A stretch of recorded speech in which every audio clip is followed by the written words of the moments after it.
Well, guys, let's talk about something else here because we got a Hot Toys reissue release, and it's the Andrew Garfield Spider-Man. And there's just a lot of rumors floating around about this piece, about the license. And I heard about, I don't know if it was it SRH Figure Arts or someone else was making one. Supposedly they couldn't get the likeness to Andrew Garfield. So the prevailing rumor out there, maybe Josh can speak to this, is that Andrew Garfield did not want to give away his likeness, which is why this one is labeled Amazing Spider-Man. And the head sculpt is exactly the same as the previous one. The suit even looks very similar to the previous one. A lot of people have been disappointed at this figure and the quality of it, but Hot Toys clearly wanted to put an Andrew Garfield Spider-Man out there. However, it just didn't quite come out as good as it looks dated, right? Let's just say for a 2023 figure. Kiko, I'll start with you. Whose fault is this for what went wrong here? What do you think?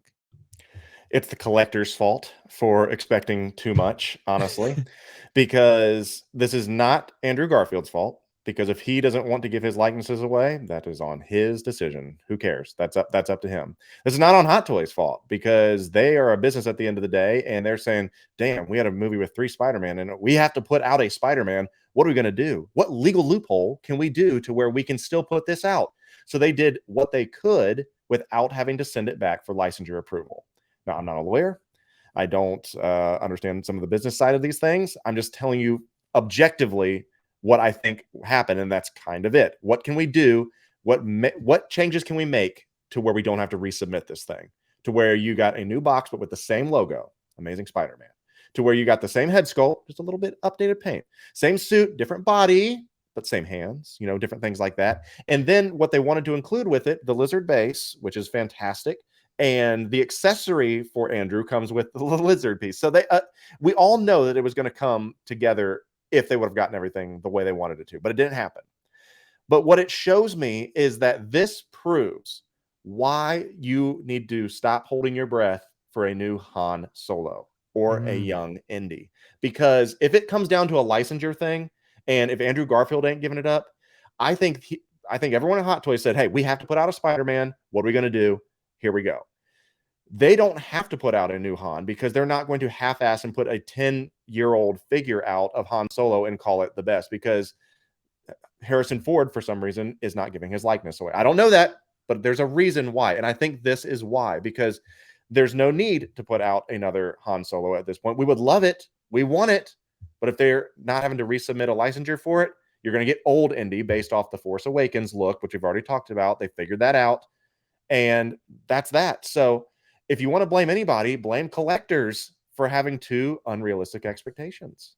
That's an interesting take, dude. But I like where your mind's at on that one, because that is what they advertised. It is what they advertised. And I will say, I remember this, it's kind of like Josh kind of calling it way back. I remember I've been wrong, I'm sure, on many occasions, but I do remember when this figure was originally announced, I was like, this looks very similar to the old head sculpt. If anything, I feel like the old head sculpt might even be slightly better. They looked so similar that it was a negligible difference between the two. And everyone thought I was crazy. Everyone was like, no way, the new one's way better. And I was like, and they're like, they're going to update it and make it better. And I was like, I'm not so convinced of that. The fact that they labeled it the Amazing Spider-Man 2, and the fact that it looked like the exact same head sculpt to me. I was like, well, maybe they update it, maybe they don't. I don't know. But I thought the head sculpt wasn't even that great then. And I think this is something too that we've talked about. You have to maybe get in the mindset of don't expect them to improve the head sculpt. If they do, be pleasantly surprised, but don't expect it, because then you're going to get your hopes up. We all do it, but it does happen too frequent. Josh, whose fault is this? What went wrong here?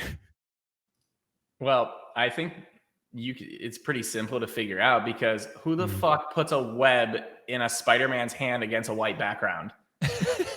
I mean, that is true. Marketing fail. I mean, that's a very that. valid concern there.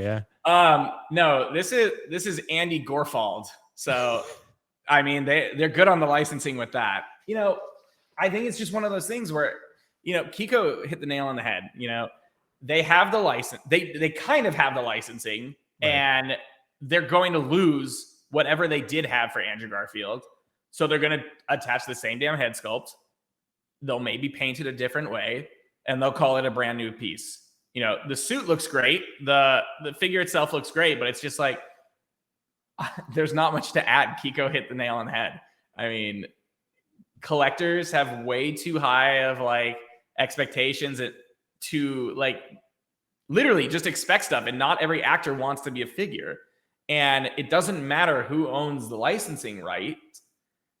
It's just, you're not always going to get what you want. And Hot Toys found a way to kind of make everyone happy, but it's just, it's not a really good place to be. No. No. No, it's not, dude. And that's the thing.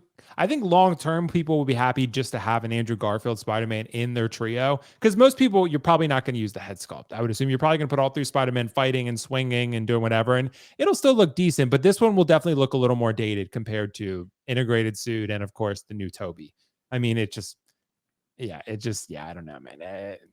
It's a big miss. I don't know. It could be licensing. It could be Hot Toys. I really don't think this is a matter of Hot Toys is being lazy and they half-assed this. I don't think it's that. Because I they think knocked the box out of the park. If you looked at the box art, people don't really care about that. It was beautiful. The box art is great. And they had every intention of this all coming together because window cut. Yeah, the window. I mean, that looks sick. I love that. That does. But they tried on that, and when even they put the brown shipper of when they released it, they had it all in one box. So they planned on it being together. So they just couldn't get around some of the legalities, I suppose. Yeah. Well, guys, let us know your thoughts in the comments below about this Andrew Garfield Spider-Man, as Josh put it. I mean, unfortunately, it's kind of what it is. So I guess we're going to see how that turns out.